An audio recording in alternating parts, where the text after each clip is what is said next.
what are we doing for the next generation? It's like we're repeating the same pattern over and over again.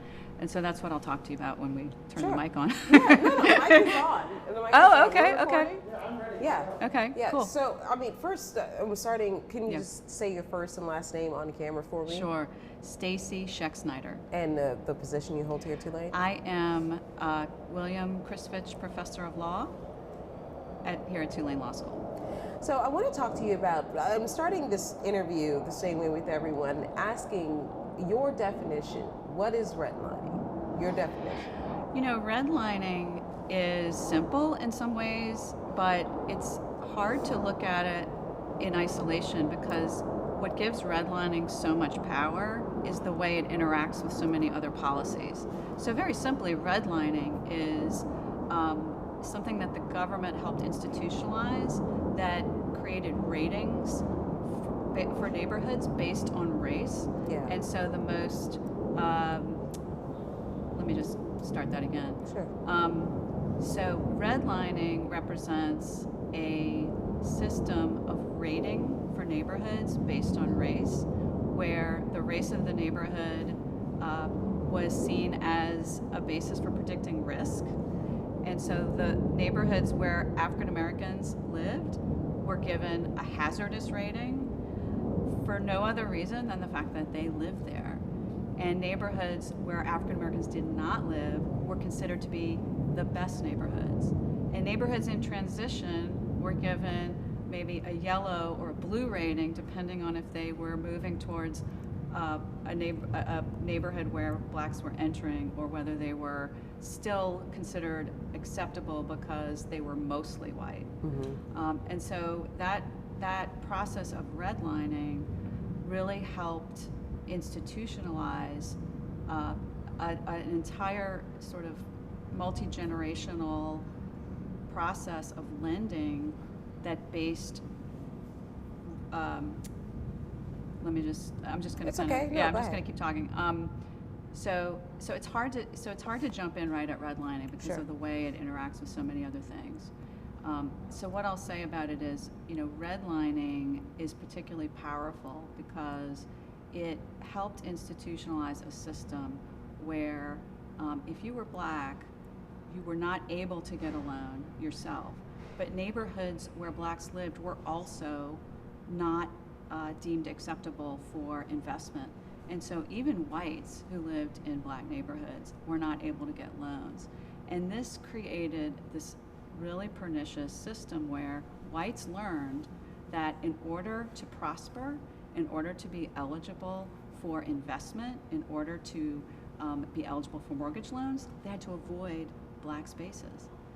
And in order to keep neighborhoods racially segregated, there were other policies such as restrictive covenants that ensured that property owners were not able to transfer their properties to blacks so that the neighborhood could maintain racially segregated. Can you explain more? Because I've only heard this mentioned. Right. A racial or restrictive covenant. Right. What is that? And is there proof that that even existed? So a racially restrictive covenant is essentially a contract that ensures that a property owner is not able to transfer the property to a black person. So typically the way it works is the covenants apply to a white neighborhood and the entire neighborhood is subject to the covenant. Mm-hmm. And what this means is if any property owner tries to transfer the property to a black resident, mm-hmm. then anyone in the neighborhood can sue to enforce the covenant. Wow. And so this creates a restriction on the transfer of property, and if it's enforced, it could mean that a black homeowner could be evicted from the property that they purchased. And that's not even if they don't owe anything, they didn't do anything. Correct. It's just because they're black in a white neighborhood. Correct. And this policy of restrictive covenants was enforced in the early part of the 20th century. It did get held to be unconstitutional by the Supreme Court in the case of Shelley versus Kramer in the late 40s. I'm going to get the exact date Sure. for you, so Sure. just so that we can get that in there.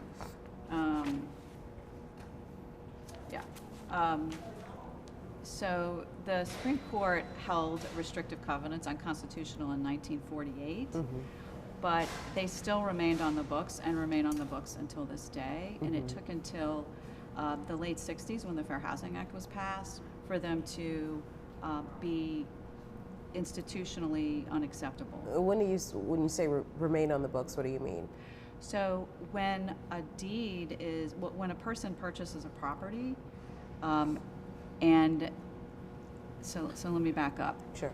And in the piece, there's actually an example of a restrictive covenant and how every time a property is transferred, it is transferred subject to all of the prior restrictions on the property. And so there are certain restrictions that are still on the books today, even though they were issued, say, in the early part of the century.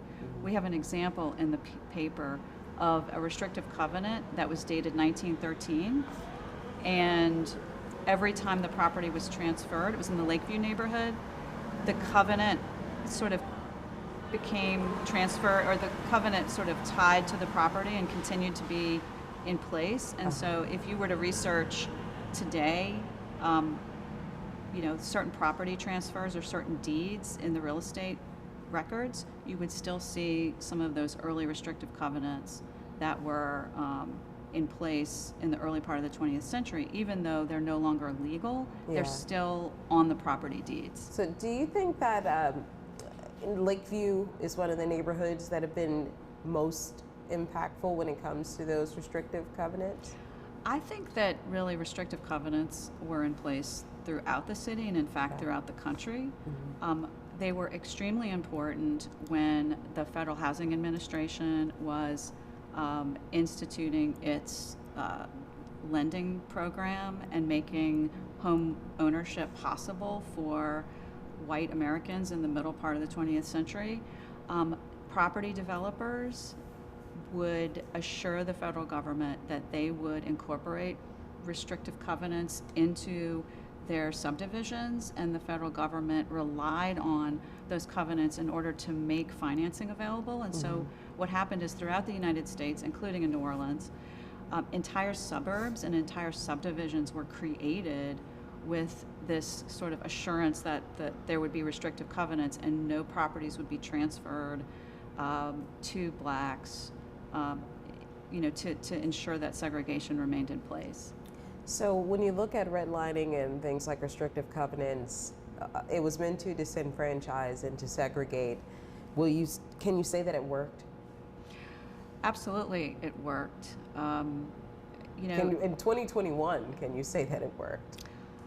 Well, or it's still working? I think that what we see is that there will always be neighborhood change, and after Hurricane Katrina, people became much more aware of what neighborhoods were on the highest ground. And so you see neighborhoods that were majority black, like close to the river, Irish Channel, and then places like Bywater. Those neighborhoods that were majority black are now seen as more desirable because they're on higher ground. And so that inevitably is going to increase property values. So you see some racial change happening in the city with the ebb and flow of sort of different neighborhoods becoming more popular. More young people want to move into the city, perhaps, than live in the suburbs. But I think what's really important is to recognize that there are still large numbers of people and large numbers of families and children living in really isolated spaces that are still racially separate. There's still suburbs in the New Orleans area that are still identifiably white. And that is absolutely a result of government policy and the private market sort of reinforcing what the government established. When you say private market, what do you mean? Well, I guess what I mean is the real estate industry and other kinds of rental real estate industry players that in the 20th century were subject to codes of ethics that restricted them from selling homes or renting homes to people based on race. And so you had the government kind of establishing policies that were designed to keep races separate and that invested in the real estate market, created a dual housing market based on race. And then the real estate market was expected to kind of reinforce and follow those rigid rules about what neighborhoods were okay with whites, for what neighborhoods were okay for whites and blacks. When you think about the implications of those decisions in the early, 1930s, 40s, and 50s, when you think about all of those policies, and now that those policies are gone in due part to the Fair Housing Act, outside of real estate and outside of the HOLC line maps, how are these communities impacted? I think that the decisions we make every day about housing policy help either reinforce the segregated housing patterns that were created in the 20th century, or they help repair them. And we see that we're making decisions all the time about what kind of neighborhoods we want to create as a city and as a state. So for example, we have opportunities to create inclusionary zoning ordinances and requirements that would require developers to make some of their new apartments that they develop in hot neighborhoods affordable to working families. We can implement those kinds of policies, or we can reject them, and every single one of those decisions has an impact on whether we're reversing segregation and reversing those earlier patterns, or whether we're doubling down on them. Another example is after Katrina, when we saw a mass demolition of public housing. We demolished 5,000 units of public housing in the years following Hurricane Katrina, and we had an opportunity to reverse some of those earlier patterns of segregation and those governmental decisions, but instead we saw neighboring suburbs implement zoning restrictions and other kinds of exclusionary policies to make it hard for people to consider their options, to look at school districts, to consider parks and other features and other opportunities in neighborhoods. What neighborhoods can you say have done that? Do you think? Well, we saw litigation happening against St. Bernard Parish for the blood relative ordinance that they enacted, restricting the rental of homes to blood relatives only when the parish was over 90% white.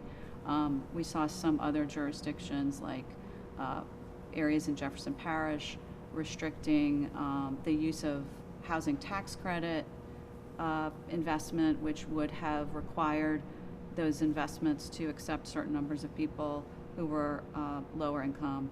And so in situations where we had opportunities to reverse those earlier segregation, when we had opportunities to reverse those earlier patterns, we haven't always made the decision to do so. In fact, we've instead doubled down on those patterns. Yeah. So I think when we move forward, we need to think about every single policy decision we make and every single program we consider. We have to think about whether it's presenting an opportunity to repair the damage, or whether it's presenting an opportunity to repair the harm.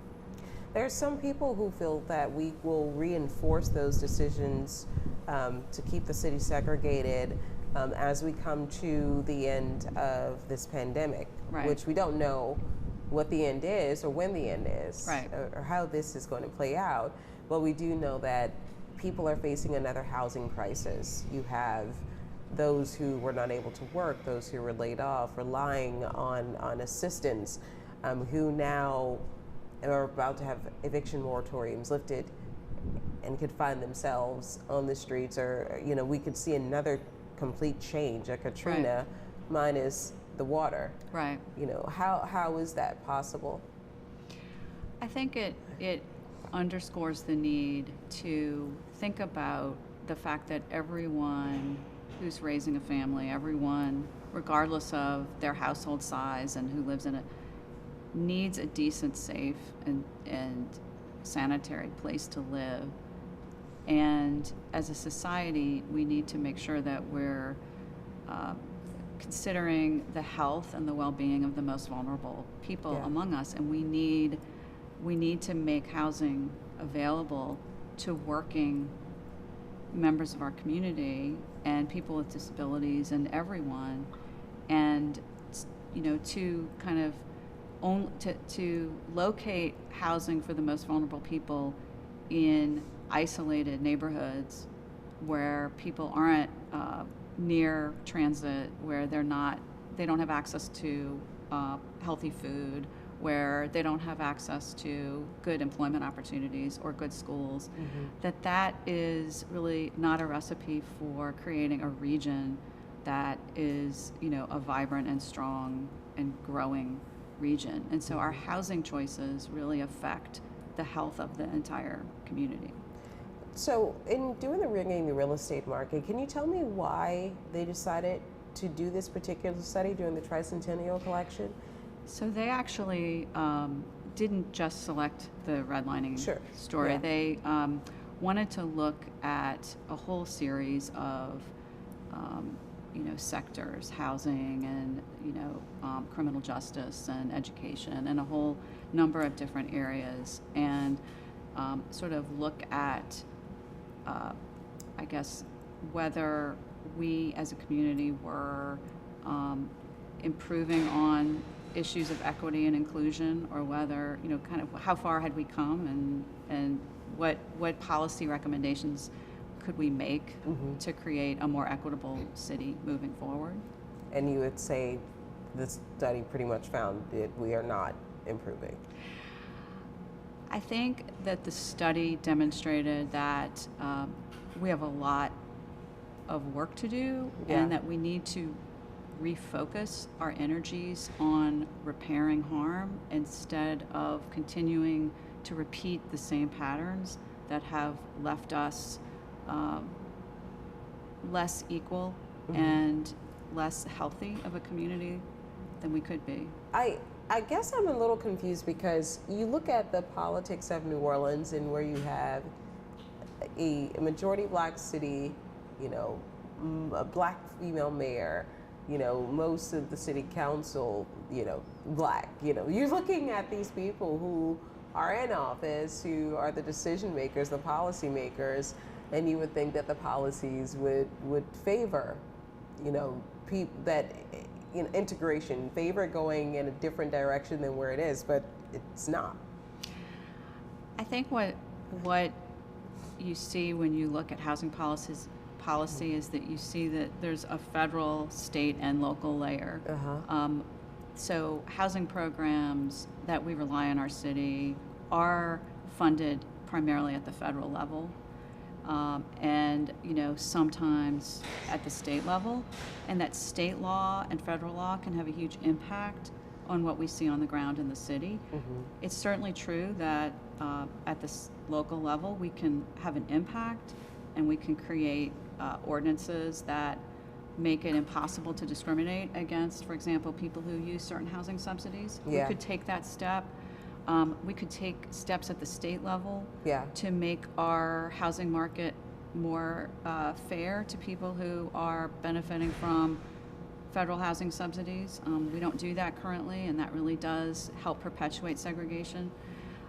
So we could do more at the state level, and we could also see the federal government create more enforcement and tie strings to the distribution of federal funds, and ensure that federal funds are being used in a way that helps to repair the damage of segregation. We have not historically had a strong federal sort of enforcement effort that's been designed to undo this segregation. I think, it's certainly true that the federal housing programs are controlled by both parties, and it sort of goes back and forth, but it's not the case that the federal government has consistently ensured that its programs were being used to repair the harm. One of the programs that we saw actually today, well, starting Monday, maybe this past Monday, Evanston, Illinois, first city to begin the process of reparations, which some people consider a dirty word, but they're the first city to begin the process. And the way that they did that, and some people always wondered how, when we say reparations, how is this going to work? How is this going to play out? And the way that they're doing it is they're giving the money, $25,000 towards home loans, home repairs. And I said, so obviously they show that this is that changing the neighborhood, that improving the quality of living could effectively improve the quality of life for us all. Yeah, I think the way I've started to think about reparations is to just stop the harm. Yeah. Stop the harm, undo the harm that's been done. A lot of people think that it's about writing a check. There's so much we can do to stop the damage or repair the damage that we've done, and that could just mean opening up neighborhoods that are still closed to people based on race. It could mean allowing people who use certain types of housing subsidies into neighborhoods that are thriving and that have opportunity for kids. It could mean not relegating black kids to places where there are more hazards and there are fewer grocery stores and there are fewer parks to play in. It could mean giving kids the same opportunities to grow and thrive regardless of their race. That's how I think about reparations. Especially, you mentioned exposing them to healthier environments. So one of the ways that we're clearly seeing redlining and the impacts of it is moving black families to toxic neighborhoods. One that's still being debated on, where residents are still living to this day, Gordon Plaza. That's right. And so I think what I'd like to do is back up a little bit and talk about some of the, so I find it hard to just jump in at redlining. Sure. Let me if I could, just talk a little bit about how the policies interact with one another and reinforce one another. Okay. So in the early part of the 20th century, we had racial zoning, which meant that neighborhoods could just explicitly say that only black people or only white people could live in them, and that the neighborhoods couldn't integrate. That was held to be unconstitutional in 1917. And what's really important is to recognize that right after the Supreme Court said that we couldn't create neighborhoods based on race, we developed another tool that accomplished the same result, and that is single-family zoning. Single-family zoning was created in the early 20th century, right after racial zoning ended. And what that did is it created single-family zones for whites only. And the only use that was allowed in the neighborhood was a single-family home. So any other uses, apartments, industrial uses, commercial uses, things that were hazardous, all of those uses were permitted outside of single-family zones, and typically in the few places where black people were allowed to live. And so because there were so few neighborhoods where blacks were allowed, those neighborhoods became overcrowded, and all the other uses that were restricted and kept out of single-family zones were allowed in black neighborhoods, and that sort of created the scaffolding for redlining, because then banks came in and they saw white neighborhoods were created to be the most desirable neighborhoods, black neighborhoods were overcrowded, and they were side by side with all kinds of hazardous uses. And so, of course, it was easy for banks to say, well, we're only going to invest in single-family neighborhoods. Those are the neighborhoods that are going to get the green designation on the redlining map. And black neighborhoods that were set up as overcrowded and hazardous places were, of course, given the red designation on the map. And so that created a multi-generational pattern of looking at neighborhoods, looking at the worthiness of a neighborhood based on race, and not all of the sort of institutional reasons and all of the governmental policies that, were used to put them in place. Racial zoning, was that federal? That was nationwide? That was enacted at the local level, but it was Here. it was enacted in New Orleans. It was enacted all over the country. It was legal to create neighborhoods with racial zones and prevent integration in neighborhoods until the Supreme Court held it unconstitutional in 1917. And even then, New Orleans still tried to enact a racial zoning ordinance, and the Louisiana Supreme Court upheld it. And the U.S. Supreme Court again had to correct that racial zoning ordinance in like the late 20s. So there were still efforts to create racial zoning ordinances, and in the late 20s they were set aside. Wow. I'm just shocked that it all came, well, maybe I shouldn't be shocked that it all came locally. Yeah, right. I mean, a lot of these policies are kind of policies that are enacted at the local level, but they're interacting with federal policy as well. And so the restrictive covenant is another example. Yeah. So those are enforced by local courts, but the Federal Housing Administration wanted to ensure that local governments or local entities were enforcing or including racial covenants in order for them to make loans. Yeah.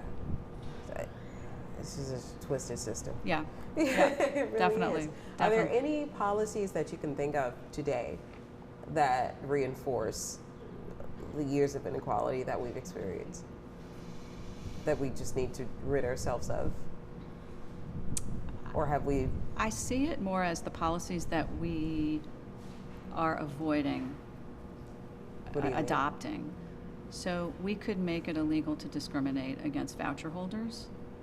We could require that developers of certain types of apartments include a number of units that would be affordable. So we could adopt inclusionary zoning policies. And there's resistance to that, or there has been effort at the state level to forbid local governments from adopting inclusionary zoning. And so, the governor repealed such an effort a few years back, and I think New Orleans recently adopted something. And probably Max, if you talk to Max, he's probably more knowledgeable about like the up to the minute state of that. So it's more about kind of what we're not doing as opposed to what we're doing.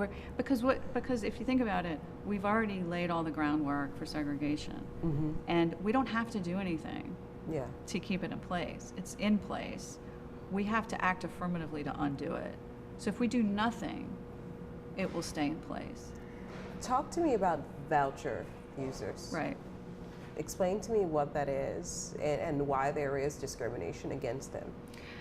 A voucher is it's a subsidy that is funded by the federal government, and it allows a tenant to find their own housing in the private market and to pay a third of their income to the landlord, and the federal government subsidizes the difference between what the resident can afford to pay and the market rent.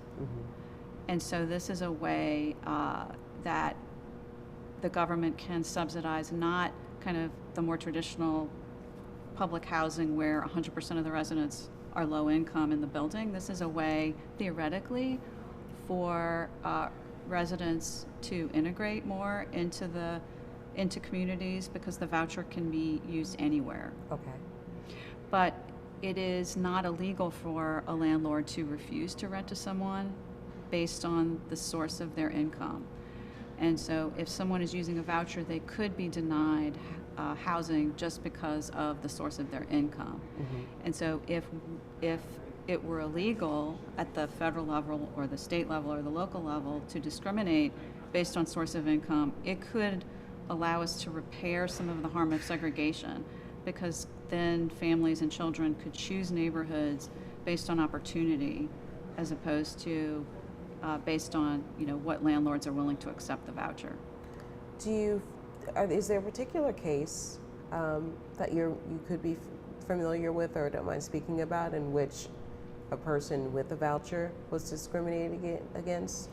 So the Fair Housing Action Center did an audit on this issue several years ago, where they found, what the percentage of landlords was that was discriminating based on the voucher use. I think that they would be able to provide an example, probably a more recent example than when they did their audit, which was quite a few years, it was maybe 10 years ago.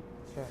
So I just want to wrap this up because I know that we've been here for a while. I've had you here for a while, and I'm looking at all the yellow stuff on the table. Like, this is why my eyes hurt. Sure.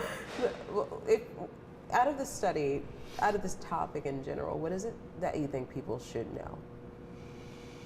Because there are people, who, everything that we're talking about, who are learning this for the first time, who are discovering as they ask the questions after the murder of George Floyd, after Breonna Taylor, after the protests that we've seen across the country in America's summer of racial reckoning, we have people who are asking more questions and wanting to understand, what it means to look like me, the things that I've had to experience generationally, generations before me, and what, brought us to this point. So what is it that you'd like to share?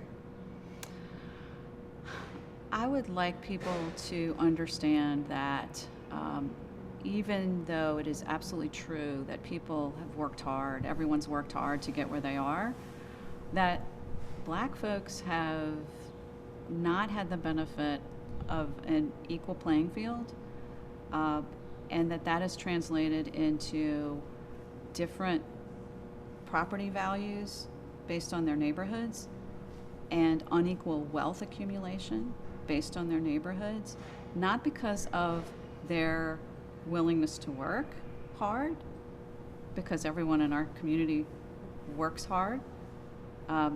It's based on the fact that people did not have access to capital to purchase homes in neighborhoods that appreciated and that accumulated value.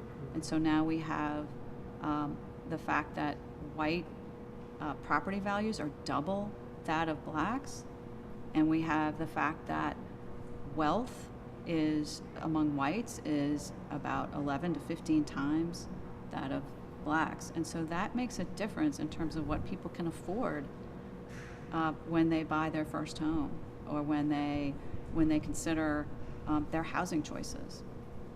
Right. That's all I have. All right. Thank you so much. All right. You've answered every question. Good. Yeah. Great. Yeah. Thank